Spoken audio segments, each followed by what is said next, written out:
Arbuste fruitier, la pépinière en faveur de la biodiversité. Salut les permapotes, bonjour Peter. Pouvez-vous vous présenter s'il vous plaît? Je m'appelle Peter de Schipper et je fais depuis pas mal d'années, je fais la promotion du fauchage à la faux et donc je donne des stages et je vends le matériel aussi. Qu'est-ce qui vous a motivé à vous plonger dans cette technique ancienne? Et j'ai toujours été attiré, je pense, par les techniques ou les technologies simples, non motorisées. Peut-être d'abord pour le plaisir, parce que il y a la beauté du geste, il y a on garde le calme, le silence. Enfin, le silence, c'est relativement. Donc oui, je crois que c'est ça. Puis par souci aussi écologique aussi, je pense quand même. Hein, les outils à main ont bien moins d'impact souvent que les engins motorisés. Quelles sont les principales différences entre l'utilisation de la faux et d'autres méthodes modernes pour couper l'herbe et les plantes? Ça dépend un peu si c'est ce que vous voulez dire par méthode moderne. Par exemple, une débroussailleuse par exemple. Mais avec la faux, je crois qu'on peut dire qu'avec la faux, on peut faire tout ce qu'on peut faire à la débroussailleuse ou à la tondeuse. On peut faire à la faux. Donc on peut tondre une pelouse, on peut faucher les autres herbes, on peut débroussailler, mais en plus on peut aussi faire du foin, récolter les céréales. Donc la faux principalement, elle servait à ça, quoi. D'abord pour faire le foin, et puis plus récemment, je crois qu'à partir peut-être comme la fin du Moyen-Âge, dans certaines régions, pour moissonner les céréales aussi. Donc on peut toujours l'utiliser dans ce but-là. Évidemment, dans ce cas-là, à petite échelle, évidemment. À l'heure actuelle, la faux ne peut pas, bien évidemment, ne peut pas remplacer les tracteurs ou même les équipements qu'on utilise tractés par les chevaux, par exemple. Ça va beaucoup plus vite que la faux. Mais par rapport à la débroussailleuse, là par contre, c'est tout à fait compétitif. La faux, on peut travailler aussi vite, parfois plus vite. Je crois que donc en moyenne, on est aussi vite que quelqu'un qui se sert correctement d'une débroussailleuse, à condition d'apprendre à manier l'outil correctement. Est-ce que la faux est aussi efficace qu'une autre méthode moderne? Oui, donc là, tout dépend aussi ce qu'on comprend par efficacité. Je crois que souvent, à l'heure actuelle, on confond efficacité avec vitesse d'exécution d'une tâche. Donc parfois, on peut aller plus vite en faisant certaines choses à la machine. Mais alors il faut compter aussi toutes les ressources qui rentrent dans la fabrication, l'entretien de cette machine, l'argent qu'on doit dépenser, qu'on doit donc travailler ailleurs pour payer pour la machine et son entretien. Et puis ce qui se passe après, quoi. Recyclage, problème de pollution et tout ça. Donc l'efficacité c'est relatif selon les interprétations. De quel matériel a-t-on besoin et comment régler celui-ci? Quel matériel? Ça, c'est la partie simple de la réponse. Le réglage est un peu plus vaste. Pour bien y répondre, à ce moment-là, il faudrait peut-être suivre un stage ou approfondir un peu le sujet. Le matériel dont on a besoin, je crois qu'il est grosso modo sur la table. Il y a quelques exemples. On a besoin de la faux, donc la lame avec son manche. Les lames existent en plusieurs longueurs, donc selon ce qu'on veut couper. Ici, c'est une lame de 70 cm pour faucher principalement de l'herbe. Si on veut avancer plus vite, on peut employer une lame plus longue. Celle-ci, c'est une de 80. Il existe des lames encore plus longues. Faire du foin, faucher ou faire une pelouse. Il y a des lames plus courtes et plus robustes pour faucher des tiges plus dures. Donc selon la végétation, la superficie et d'autres aspects, le modèle ou surtout la longueur de la lame doivent être adaptés à la tâche. Puis il y a l'entretien du tranchant. Le tranchant de la faux est entretenu d'une manière un peu particulière. Il y a le battage. Pour le battage, on a besoin au moins d'une enclumette et un marteau approprié. Il existe des types différents d'enclumettes et de marteaux. Puis il y a d'autres manières pour battre la faux maintenant. Il y a ce qu'on appelle sur notre site l'outil à battre qui est un gabarit. Qui rend le battage un peu plus facile pour quelqu'un qui n'a pas l'habitude. Puis il y a l'aiguisage à la pierre. Donc on a besoin d'au moins une pierre. Souvent il est intéressant d'en avoir peut-être 2 ou 3. Et voilà, ça c'est, en gros c'est ça le matériel.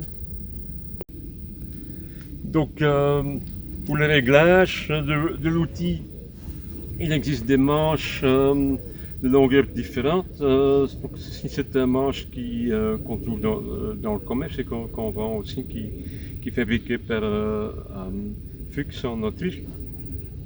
Il existe en plusieurs tailles, il est réglable aussi. Donc les poignées doivent se trouver à la bonne hauteur pour la taille de la personne. Donc ça c'est important. Il existe aussi des manches traditionnelles. Je fabrique parfois, il existe plusieurs modèles en Europe. Ça c'est un manche ardennais que je fabrique et qui doit être taillé à la bonne mesure pour la personne qui compte l'utiliser. Pouvez-vous nous expliquer en quoi consiste la technique de fauchage à la faux? Oui, en gros c'est simple, mais voilà, on pose la faux avec la lame au sol, on la pose par terre et on fait un geste tranchant, donc on coupe une fine bande à la fois. Donc on ne veut pas faire un geste genre golf où on hache comme ça on ne veut pas faire. On pose la lame au sol et on coupe l'herbe à ras. S'il y a de la place, le geste peut être ample.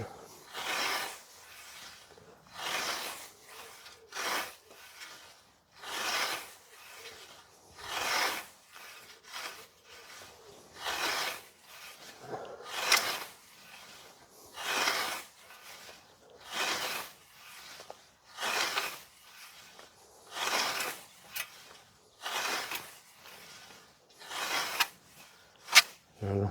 Oui, on voit qu'on peut avancer assez vite sur une parcelle. Donc là, il y a un petit andin qui se forme sur le côté à chaque fois alors. Oui. Ouais.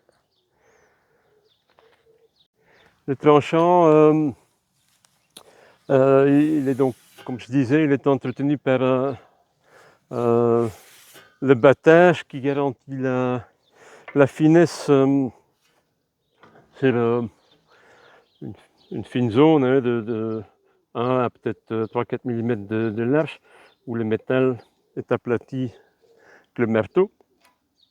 Puis les fils du tranchant, ils s'émoussent assez vite en fauchant, donc régulièrement il faut peut-être tout dépend des conditions, mais peut-être toutes les 5 minutes environ, on va le raviver ce tranchant à la pierre.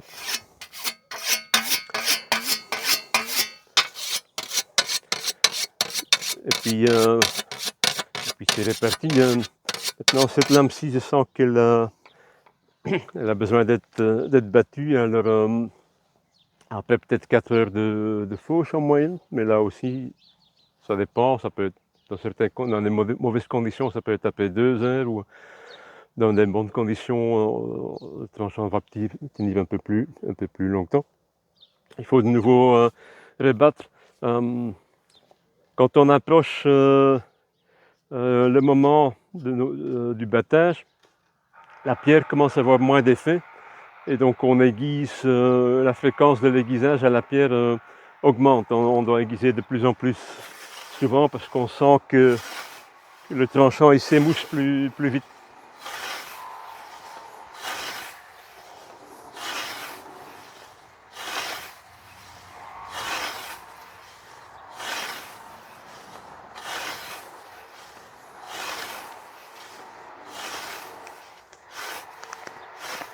Et ici l'herbe, elle devient déjà, on est plus tard dans la saison, elle devient plus tendre, et alors elle a tendance à se coucher un peu plus vite. Et alors il faut aiguiser souvent. Comment battre la faux? Ok, donc le battage concerne donc la géométrie, la bonne finesse qu'on doit obtenir ou maintenir sur la lame de faux. La manière traditionnelle pour le faire, c'est avec une petite enclumette qui soit se fixe dans le sol, comme ce modèle-ci. Il y a d'autres modèles qu'on peut monter dans une bûche ou un banc. On trouve d'autres vidéos sur le net où on voit ce genre de banc pour le battage. Donc, soit l'enclumette est à une tête large, dans ce cas-là on bat avec marteau à panne, ou c'est le contraire. Il existe aussi l'enclumette à panne, et dans ce cas-là on utilise marteau à tête large. On peut peut-être en vitesse montrer les deux. Donc les tirs avec le marteau.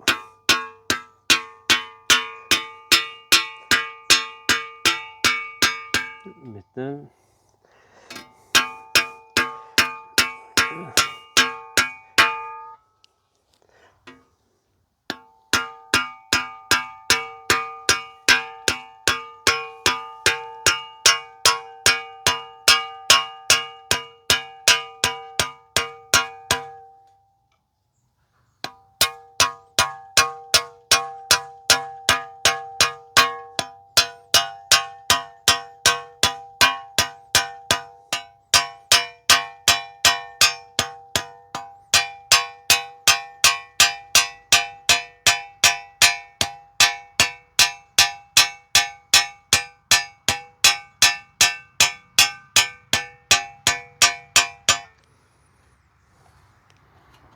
Donc on voit le métal qui se blanchit. Ça c'est quand on moule le marteau, l'acier il devient plus clair, et alors on voit beaucoup mieux où on tape. Puis avec l'ongle, avec les pouces, mais ça c'est peut-être difficile à voir sur la vidéo. Ouais, un petit peu quand même, ça va. On peut évaluer la finesse qu'on obtient. Donc ça c'est avec l'enclumette à tête large. On met la lame donc avec le côté biseauté, hein, il y a un petit biseau ici, là il y a pas. On met le biseau vers le haut. Et voilà, moi je préfère positionner la lame avec le tranchant en avant. On peut aussi la mettre dans l'autre sens comme ceci. Ça j'ai moins l'habitude, je vois moins bien ce que je fais, je trouve comme ça plus facile. Mais il y en a qui le font donc autrement. Je crois que c'est une question d'habitude.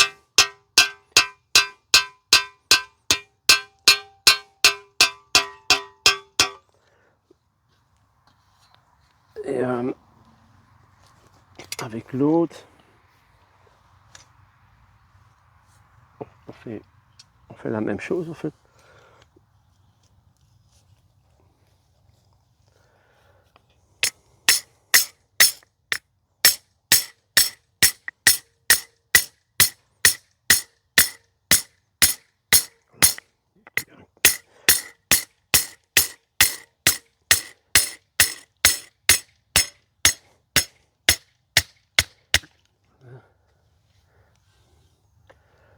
Donc ici c'est le contraire, la partie à panne, c'est l'enclumette. Donc je tourne ma lame, côté biseauté de nouveau sur la panne. Et alors on bat comme ceci.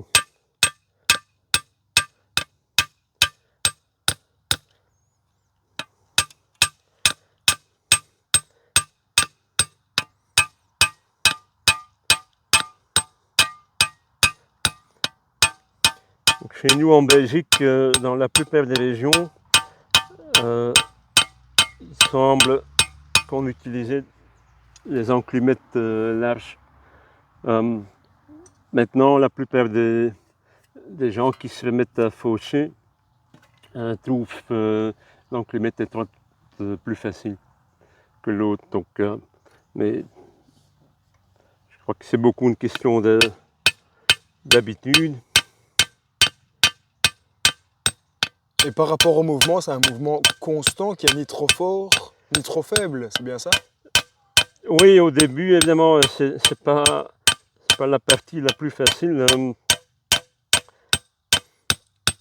parce que la fermeté de la frappe va dépendre de la dureté de l'acier qu'on a ici et de l'épaisseur, donc la quantité de matière qu'on veut étirer. Si on bat souvent, on garde une bonne finesse et le battage est plus facile que si on attend trop longtemps. La pierre enlève de la matière sur le tranchant qui lui, donc le fil remonte, la forme change, le tranchant attrape plus de robustesse, il devient plus épais. Mais alors il va devenir plus difficile à battre. Donc si j'attends par exemple 8 heures ou 20 heures entre battage, le battage va me prendre plus de temps et va être plus difficile à faire correctement. 4 heures c'est une bonne moyenne je crois pour battre la faux. Et donc on peut faire ce test là pour voir la finesse qu'on peut obtenir.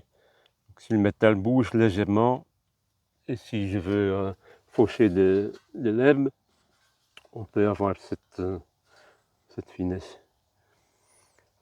Si par contre je veux faucher des tiges un peu plus dures, s'il y a des rumex qui sont montés en graines bien secs déjà comme ceux qui sont là,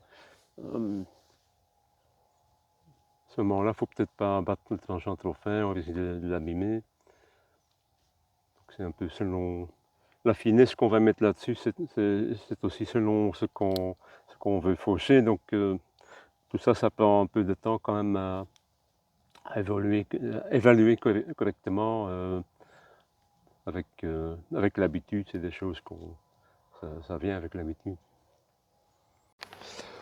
Pouvez-vous nous en dire plus sur les formations que vous proposez? Oui, donc chaque année, j'anime quelques formations fauchage à la faux. C'est soit sur une journée, qui est déjà une bonne initiation. Donc le matin, on commence avec les réglages le montage de la lame sur le manche, le réglage des poignets et de la lame. L'aiguisage, on voit l'aiguisage à la pierre, puis on se met à faucher, on voit donc les gestes de base du fauchage. Après la pause de midi, on travaille généralement 1 heure ou 2 sur le battage. Et puis s'il reste du temps, et si les gens ont encore envie, souvent on fauche encore peut-être une petite heure par après. Le stage se propose aussi sur 2 jours. Il n'y a pas beaucoup d'endroits où je le fais sur 2 jours. À la Gommette, près de Fleuranville. À la ferme de Desnier aussi, depuis 2 ans. On fait le stage sur un week-end. Ça permet de mieux approfondir les gestes de fauchage et surtout le battage. C'est vraiment bénéfique pour mieux intégrer le battage. On vient de faire le tour du fauchage à la faux. On voit que le sujet peut être complexe, donc je vous conseille vivement de venir en formation avec Peter. J'espère que le sujet de la vidéo vous a plu. Merci beaucoup Peter pour toutes tes explications. Merci Et à toi. avec plaisir. Donc n'hésitez pas à lâcher un petit like, à écrire un commentaire et à vous abonner à la chaîne. À bientôt les permapotes!